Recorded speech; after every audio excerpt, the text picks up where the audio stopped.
Bienvenue dans le podcast des mamans qui veulent créer un système pour se dégager du temps et profiter de ce qui compte vraiment pour elles. Je partage avec toi des idées pour rendre la vie plus douce, des conseils pour simplifier ton quotidien et accomplir davantage, des astuces pour te faire gagner du temps pour vivre et profiter de la vie pleinement plutôt que de survivre et attendre que ça passe. Le podcast est disponible sur toutes les plateformes. Pense à t'abonner pour ne rien rater. C'est un mal nécessaire, voilà ce que je me dis pour me donner du courage quand je dois aller chez le dentiste, alors que je déteste ça, ou quand je me prive de chocolat pour retrouver la ligne, alors que j'adore le chocolat, ou alors quand je dois faire du sport pour garder la forme, je déteste ça aussi. J'ai encore des centaines d'exemples de ce type, mais la vie nous contraint souvent à faire des choses plus ou moins frustrantes pour vivre plus agréablement. C'est une sorte de petit prix à payer pour toutes les bonnes choses qu'elle nous réserve. Le minimalisme n'échappe pas à la règle. Donc avant de réussir à vivre simplement, on doit d'abord passer par quelques petites épreuves assez frustrantes. Dans cet épisode, je vais te donner les 3 premières épreuves les plus frustrantes du minimalisme et bien sûr te dire comment les dépasser. Une erreur commune à la plupart des débutants minimalistes est de vouloir tout simplifier en même temps. Et ceci dans tous les domaines de la vie. Qu'on va vouloir désencombrer sa maison, créer une garde-robe capsule, mieux gérer ses finances, simplifier son alimentation, changer ses habitudes, améliorer son état d'esprit et j'en passe. Mais par où commencer ? Ne pas savoir par où commencer peut être assez accablant et frustrant. Alors pour y remédier, on a tendance à ouvrir plusieurs chantiers à la fois. Ce qui est vraiment une très mauvaise idée, car c'est la meilleure façon de se renfermer dans le processus et de se sentir dépassé, parfois même d'en être complètement dégoûté et de vouloir abandonner. Mais je vais t'éviter d'en arriver là avec un conseil tout bête. Commence par n'importe quoi. Et tout le reste suivra comme par magie. Si tu as quand même du mal à te décider, écris tous les domaines de ta vie, tous ceux que tu veux changer, dans des petits bouts de papier, mets-les dans un sac et choisis-en un, puis fais-le. Il suffit de tirer au sort en fait.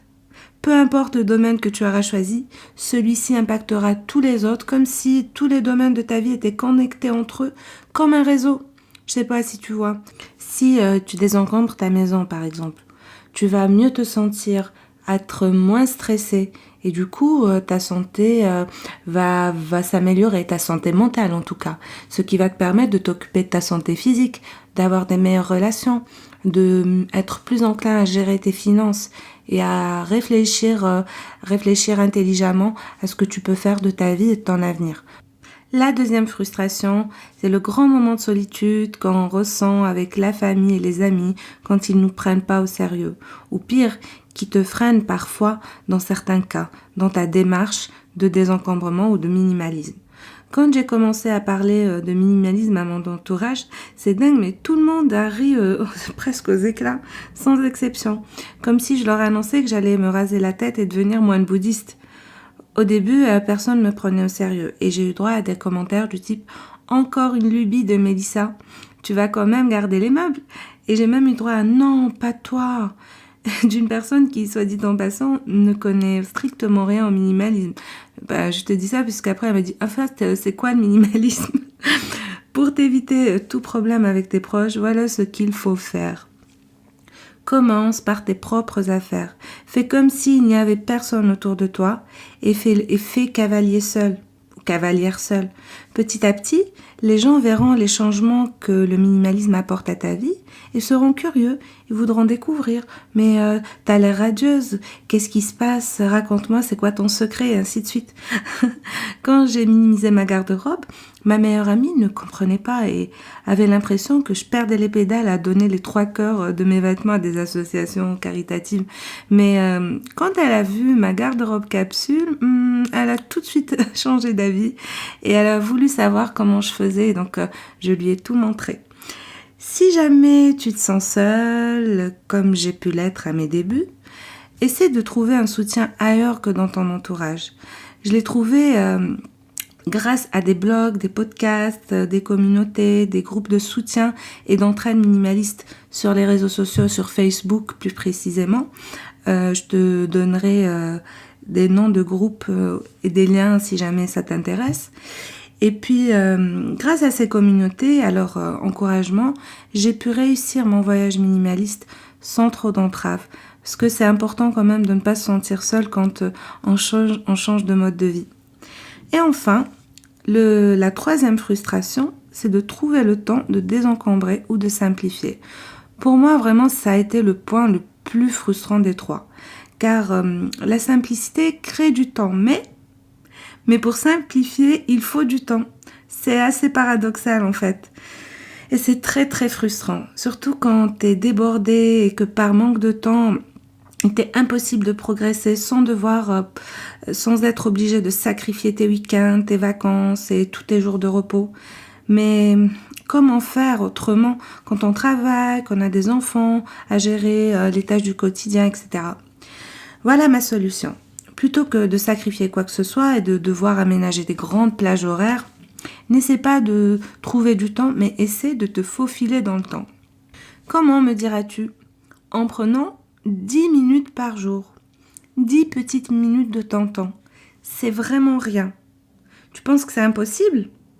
Voilà quelques exemples de choses que tu pourrais faire en 10 minutes.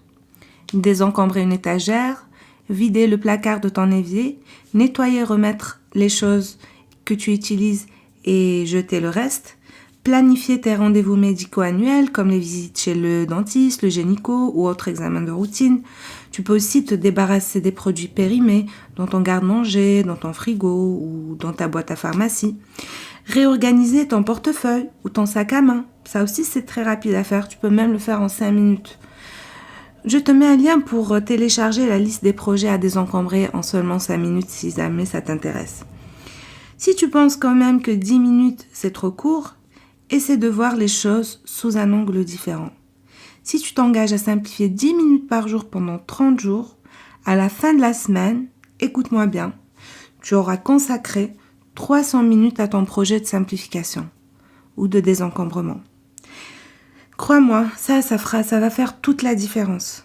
300 minutes par projet, par semaine, c'est vraiment énorme. Tu vas vite voir le changement sur ta vie, dans ta maison.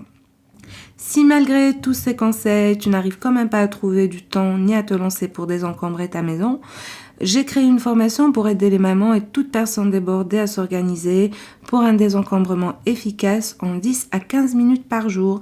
Cette formation sera bientôt mise en ligne. Je t'en parlerai dans un prochain podcast. En tout cas, il y a une grosse surprise derrière car le prix sera exceptionnellement bas car ça va être un prix de lancement exceptionnel.